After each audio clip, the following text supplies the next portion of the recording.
जय भीम। जय भीम।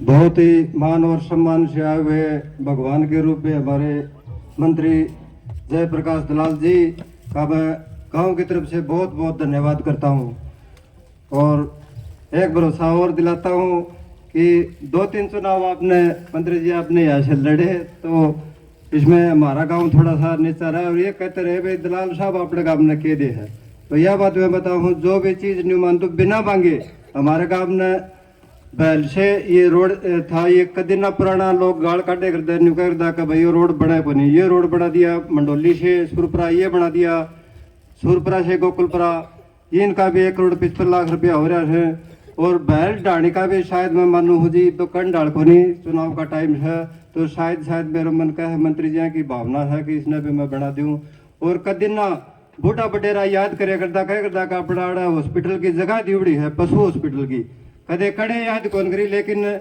1 करोड़ रुपया इसका भी पशु हॉस्पिटल का भी अपने मंजूर हो गया है शायद ये चुनाव के बाद में बनकर तैयार हो जाएगा और 1.5 लाख रुपया गांव की तरफ तो होगा कि इकट्ठा करके पंचायत से 1.5 लाख रुपया अपने इसका स्टेडियम का लगभग 15 साल करीब हो गया वो इकट्ठा कराया था पर्ची कट गई थी लेकिन उसका कोई समाधान कौन गया था हमारा था तो पंडित जी से कह तो मूर्चंद बोले को स्टेडियम का भी कोई समाधान होगोगे 1 करोड़ रुपया इसका स्टेडियम का मंजूर हो गया है शायद चुनाव के बाद में ये भी तैयार हो जाएगा और बात तो ये वापस यार टाइम इसी रहेगी मंत्री जी ने कहीं डाल भी को नहीं यहाँ पे कहा उस टाइम पर मानो बिना कहीं अपन देन लग रहा है एक स्कूल वाली समस्या है जी +2 की ये तो हम कहा भी को नहीं आपने और कोई हमारी खास इसी मांग को नहीं मंत्री जी का गाँव की तरफ से बहुत बहुत धन्यवाद बहुत बहुत प्रणाम जय भीम जय भारत।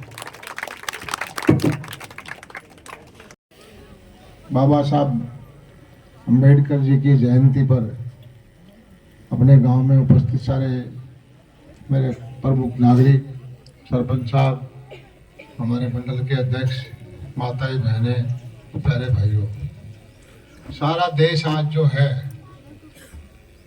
बाबा साहब की जयंती को मना रहा है। अपने यहाँ भी आज सुबह कार्यक्रम था भिवानी में हमारे जो बनवारी लाल जी मंत्री हैं वो शिवानी में कर रहे हैं।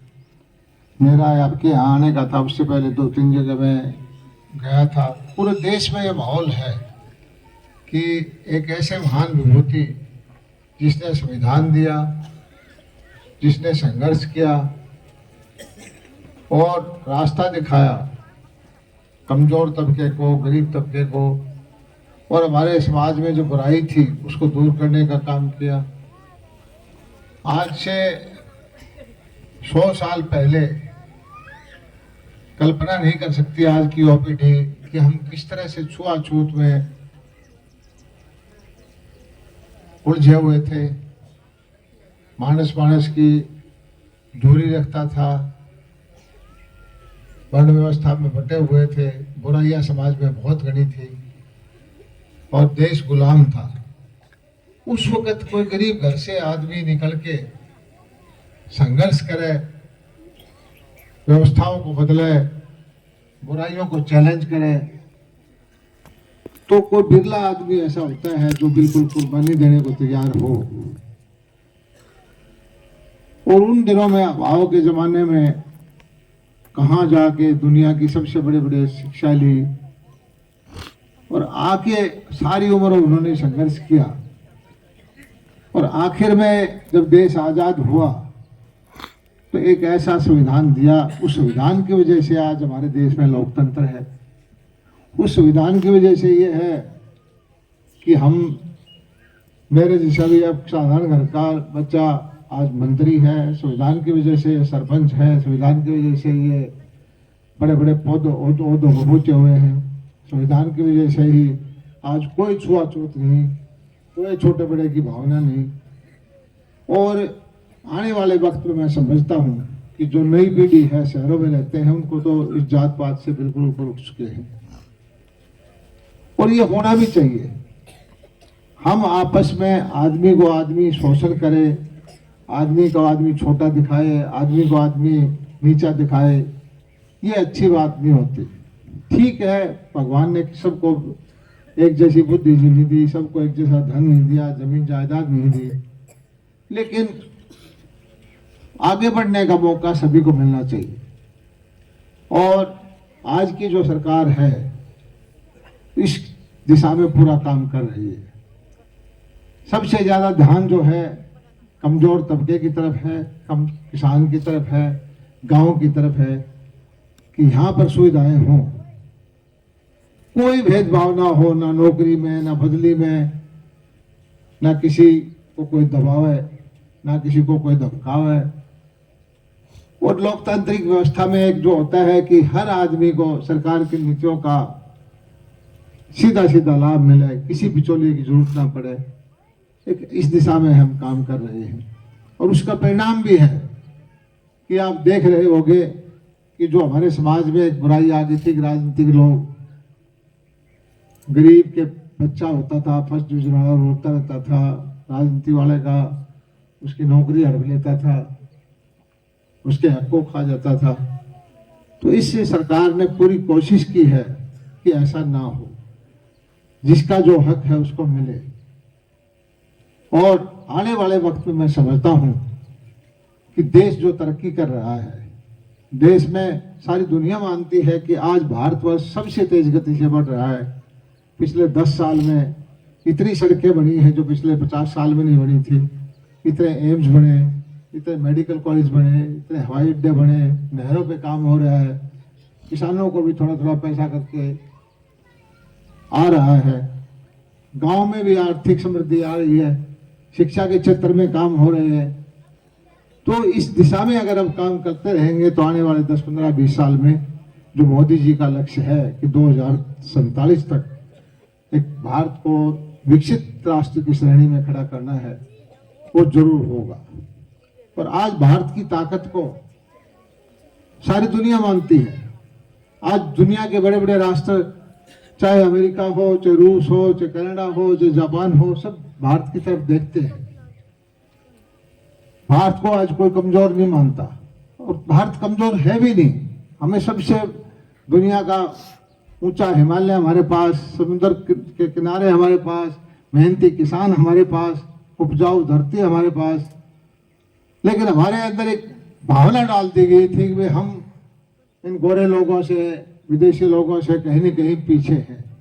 लेकिन आज आपने देखा होगा कि एक जो गरीब घर से बच्चा चाय बेच के प्लेटफॉर्म पर सो करके हमारे से भी कमजोर तबके से आके जो प्रधानमंत्री बने हैं, उसने दिखा दिया है कि आत्मबल हो, लोगों का आशीर्वाद हो, तो दुनिया में किसी से दबने की जरूरत नहीं है।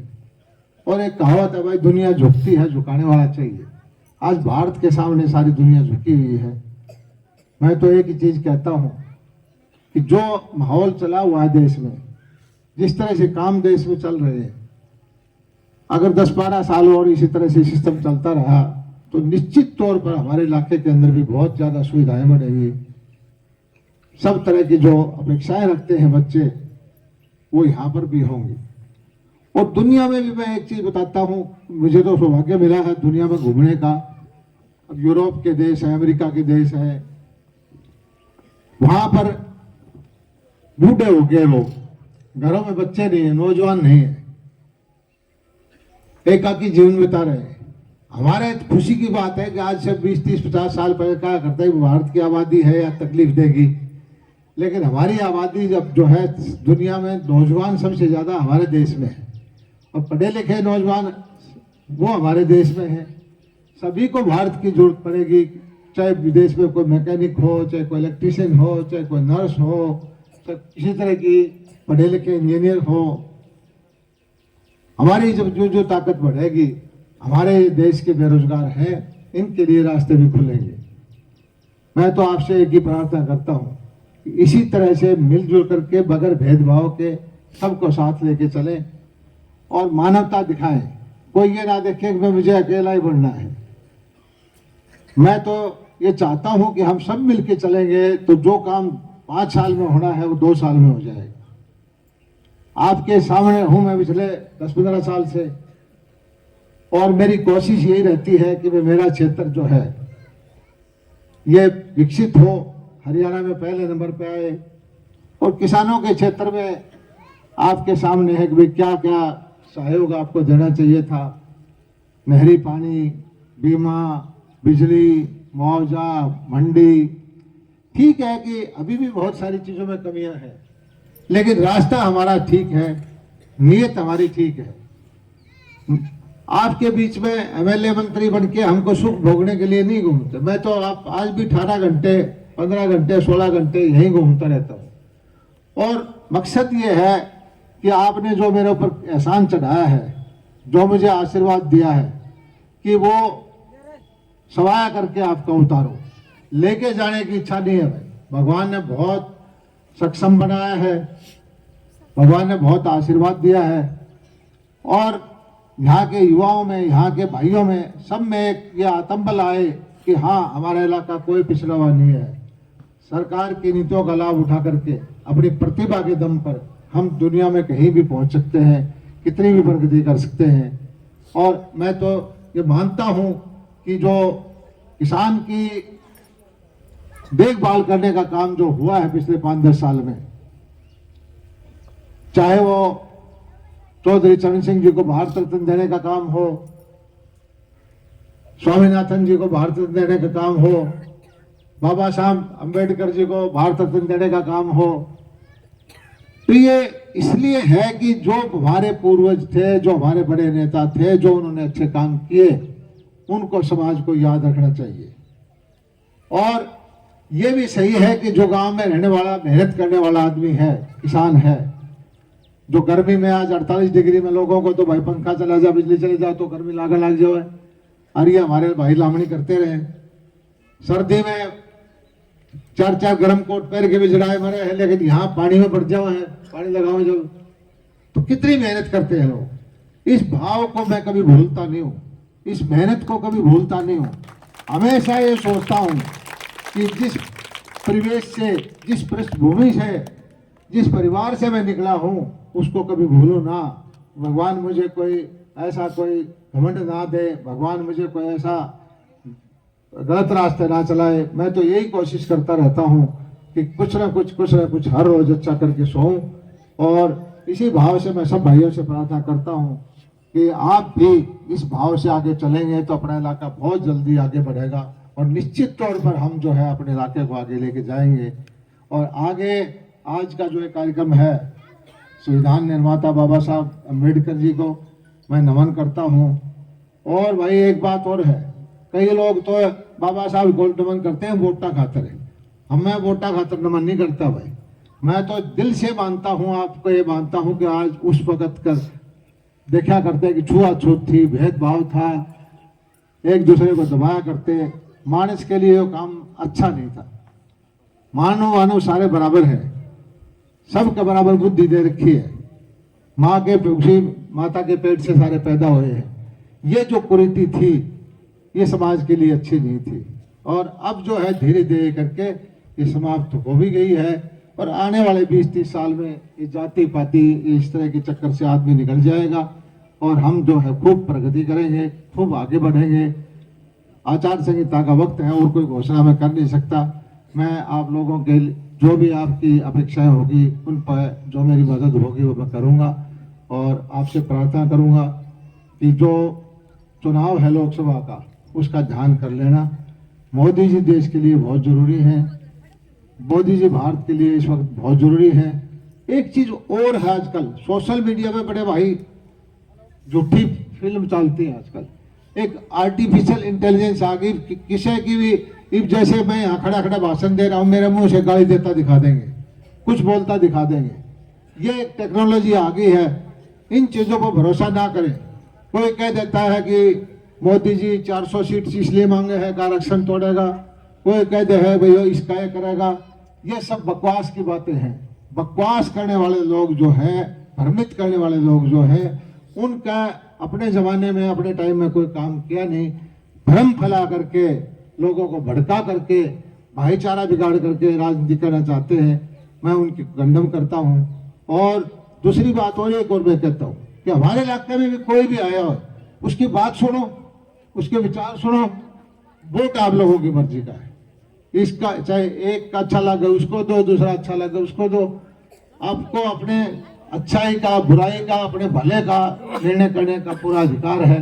लोकतंत्र की यही खूबी है। आजकल के जो आपकी सेवा करने के दायित्व मिलता है, वोट से मिलता है। कोई राजा के घर में पैदा नहीं होता। वो जमाने चले गए कि भाई बड़े घर के आदमी वही जीतेंगे। जिसको आप बनाओगे वो बढ़ेगा। जो आपकी सेवा अच्छी करे, मैं तो यही कहता हूँ कि उसकी तरफ ध्यान करो। और आप लोगों ने इतनी पगड़ी दी, मान सम्मान दिया, मैं आपका बहुत बहुत शुक्रिया अदा करता हूँ। मेरे 3-4 कार्यक्रम और है तो चंडीगढ़ भी जाऊँगा। और आगे से मैं एक ही चीज़ कहता हूँ, भगवान मुझे शक्ति दे कि मैं आपकी इतनी सेवा करूँ कि आप याद रखो। धन्यवाद। जय हिंद।